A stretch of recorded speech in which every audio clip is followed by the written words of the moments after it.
Assalamu alaikum wa rahmatullahi wa barakatuh. One of the things that break relationships between people is debt. Somebody will come and borrow money from you, you should pay, then he doesn't want to pay. You sit down and you think about it and you can't understand. Somebody is sitting, you say, oh, give me this money, 1 week time I'll give you. Then you give him. 1 month time, he will not give you. 6 month time, he will not give you. Going to 1 year, he will not give you. And he will behave like he has forgotten. Even when you remind him about it, you say, oh, okay, I remember, I even forgot, then he will not pay you still. There are those people, and I have lent people money. They know I have lent them. They have made a lot of money now. They are rich. They still not pay me my money.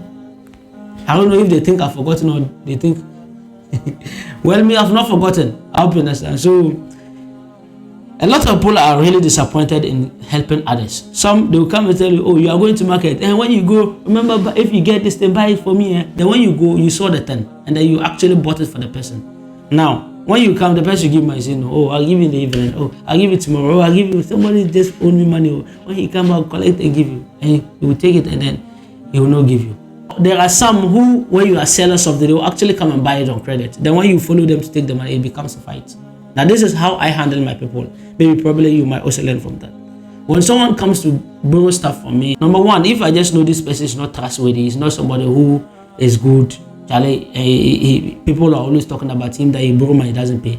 I don't give him money. I don't give a shit. If I want to give him money, then I just convince myself that he will not pay. I'm giving him for free. That's number one. Though I will not tell him I'll give for free. I'll just give him. That's number one. Point number two, there are people who you don't know about them.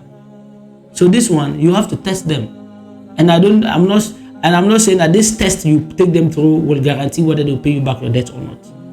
So if the person comes and say that I want you to give me like 1,000 Ghana cedis, you divide the money into 4. You say, oh, me, I don't have money. I can only give you 200, so that you can find other place and pay.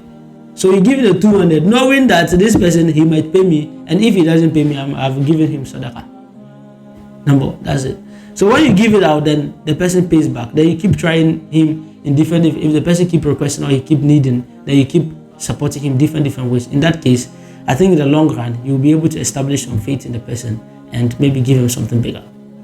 So I have a lot of brothers or friends who, when they just come and buy, if I have money, I give them. And that is the same way I also try to be correct. So if I'm there right now, things know they go well. If I call the person will pick up the phone call. Oh, I need this. I need this. You send me money. You understand? So there are those people who are trustworthy, and you are also trustworthy to them. Anytime they can always call on you to ask for your support, and you do that. So those people that you do not know them, you need to build trust with them for a very long time, then you can guarantee that.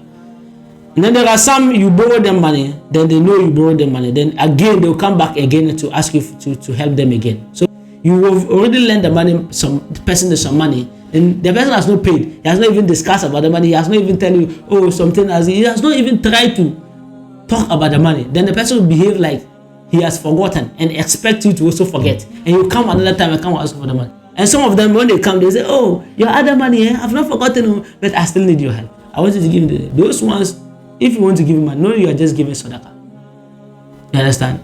They are not trustworthy, and they themselves, they are not proven to be trustworthy. So don't go in anybody that just call, I need money this. Know that you are giving sadaqah. There are some that when you give them money, they'll pay you. When you give them money, the person make a promise, he'll pay you. There are some who say, oh, I need money to buy some more goods. When he buys the goods and he sells and he make profit, then he'll still use your money to go and buy extra goods again. Come and sell, keep making profit. Do what he has promised you for a date that he pay you. Then because he wants to keep tripling the money, then he keeps making profit. And while you keep, stranded, because he is holding your money now.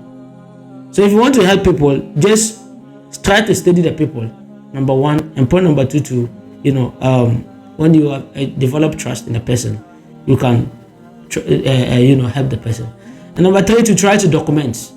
Allah says in the Quran that whenever you go into future agreements, you should try to document. It doesn't mean you don't trust the person.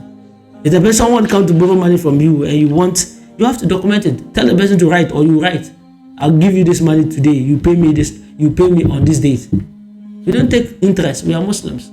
But at least documentation has to be there, so that the person will not come and do it like he has forgotten. No, that's not. Or if the person dies, you can at least show the paper. Oh, this is the agreement I have with this person. If you have recorded any audio, if you have any video, you show. Because nobody lives for long.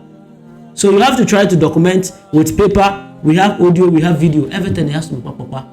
So that tomorrow when you go and request that the person pay the money, at least you have an evidence. If the person is not alive, you can still follow the family and ask them for the evidence, for the money. This world is so risky that you should not lose God. This is just a few advice I have relating to you lending money to someone. Just don't give money out like that. I'll be glad. Assalamu alaikum.